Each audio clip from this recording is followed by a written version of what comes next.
Assalamualaikum warahmatullahi wabarakatuh. Kami dari kelompok C8 akan mempresentasikan terkait penetapan kadar sediaan multikomponen obat batuk dan flu menggunakan metode zero crossing. Berikut adalah nama anggota kelompok kami. Dan pokok bahasan pada presentasi kali ini ada 3, yaitu latar belakang, tinjauan pustaka, dan metode penelitian. Yang pertama ada latar belakang. Salah satu langkah untuk menentukan apakah mutu farmasi di pasaran baik atau tidak adalah dengan menganalisis kadar zat aktif dalam suatu obat. Campuran dari beberapa zat aktif dalam suatu sediaan tentunya akan menimbulkan permasalahan dalam penetapan kadarnya. Jika kadar yang ditetapkan tidak tepat, dikhawatirkan zat aktif tersebut akan menimbulkan toksisitas. Oleh karena itu, perlu dilakukan analisis dari masing-masing zat aktif.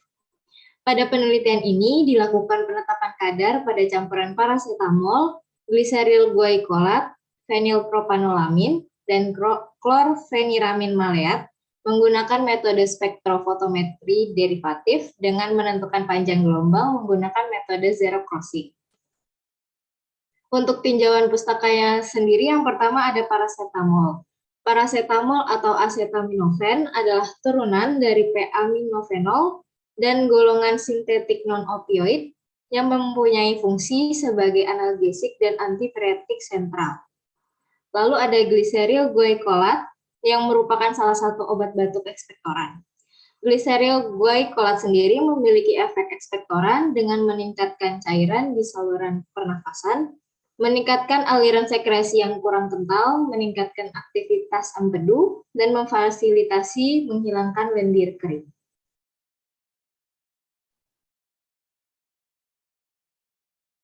Selanjutnya yaitu fenilpropanolamin HCl. Fenilpropanolamin hidroklorida merupakan senyawa penyusun obat sistem saraf simpatis yang berkaitan dengan efedrin hidroklorida sesuai dengan strukturnya. Selanjutnya yaitu klorfeniramin. Klorfeniramin maleat atau CTM adalah turunan alkilamin yang bekerja dengan memblok reseptor histamin H1 yang mampu melewati penghalang darah otak. CTM digunakan untuk meredakan gejala alergi yang disebabkan oleh musim atau kondisi cuaca, seperti radang selaput lendir hidung, mata gatal, bersin hidung, dan tenggorokan, dan gejala alergi di kulit seperti gatal-gatal, ruam, eksim, dan dermatitis. Selanjutnya yaitu spektrofotometer. Spektrofotometer adalah alat yang dapat menghasilkan cahaya dari spektrum yang terdiri dari spektrometer dan fotometer, dan mempunyai fungsi untuk mengukur intensitas cahaya atau panjang gelombang yang telah diabsorpsi atau ditransmisikan. Spektrofotometer mempunyai kelebihan lebih sederhana, tidak mahal, tidak sulit, dan sangat baik mendeteksi akurasi, presisi, dan limit. Spektrofotometri derivatif. Metode spektrofotometri derivatif adalah bagian dari metode spektrofotometri yang digunakan untuk menganalisis suatu campuran yang terdiri beberapa zat secara langsung tanpa dilakukan pemisahan zat meskipun dengan panjang gelombang yang berdekatan.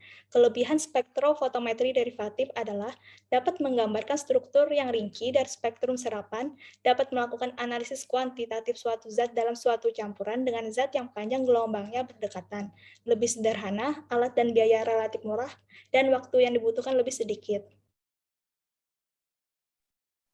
Selanjutnya ada validasi metode analisis.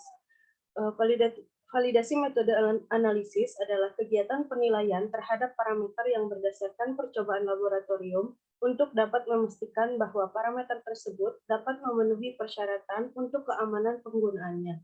Parameter tersebut adalah presisi, linearitas, akurasi atau kecermatan, batas deteksi atau LOD, dan batas kuantitasi atau LOQ. Selanjutnya ada metode penelitian.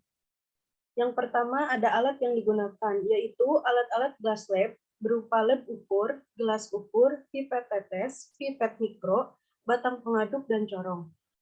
Selanjutnya ada kertas timbang, mortir stamper, spatel, spektrofotometer UV, dan timbangan analitik.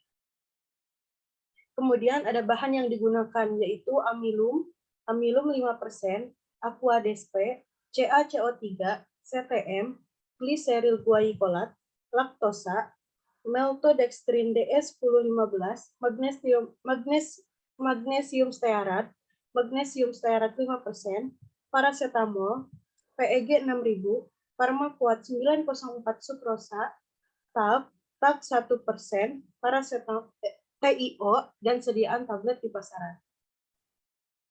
Kemudian ada parameter pengujian validasi, yaitu selektivitas ditentukan dengan menggunakan perbandingan spektrum yang didapatkan langsung antara larutan berdasarkan campuran larutan induk.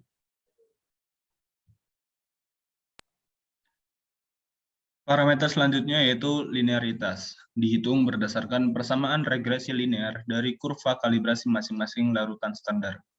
Uji ini dilakukan menggunakan satu seri larutan campuran menggunakan bermacam-macam konsentrasi. Sebagai parameter linearitas, dipakai koefisien korelasi dalam analisis regresi linear Y sama dengan BX plus A. Hubungan linear yang ideal dicapai apabila harga A sama dengan 0 dan R sama dengan 1. Nilai koefisien korelasi yang bisa diterima adalah R lebih dari sama dengan 0,98 cemaran dan R lebih dari sama dengan 0,997 bahan aktif obat. Parameter yang selanjutnya yaitu batas deteksi dan batas kuantitasi. Ditentukan dengan mengukur larutan blanko dan dilakukan sebanyak 6 kali pengukuran. Kemudian dihitung simpangan baku dari respon yang diberikan. Simpangan baku yang diperoleh dikalikan menggunakan faktor 3 menunjukkan batas deteksi dengan nilai A adalah arah garis kurva regresi linear. Batas kuantitasi dicari dengan cara yang sama dengan batas deteksi, tetapi simpangan baku dari pengukuran blanko dikalikan dengan faktor 10. Parameter selanjutnya yaitu kecermatan atau akurasi. Merupakan ukuran yang menunjukkan derajat kedekatan hasil analisis menggunakan kadar yang sebenarnya.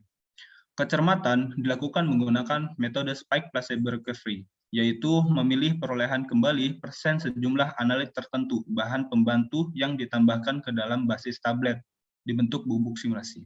Kemudian diukur serapannya dalam panjang gelombang zero crossing kedua zat tersebut. Pengukuran dilakukan sebanyak 3 kali dalam masing-masing rancangan serbuk simulasi yang berbeda.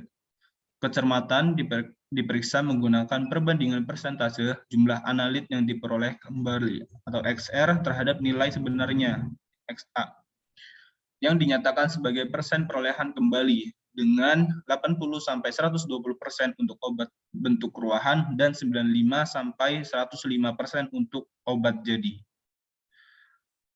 Parameter yang terakhir yaitu kesamaan atau presisi, diukur sebagai simpangan baku relatif atau koefisien variasi. Persyaratan kesamaan harga KAFI-nya kurang dari 2% untuk sediaan obat. Berikut daftar pustaka yang kita gunakan. Sekian presentasi dari kelompok kami. Assalamualaikum warahmatullahi wabarakatuh.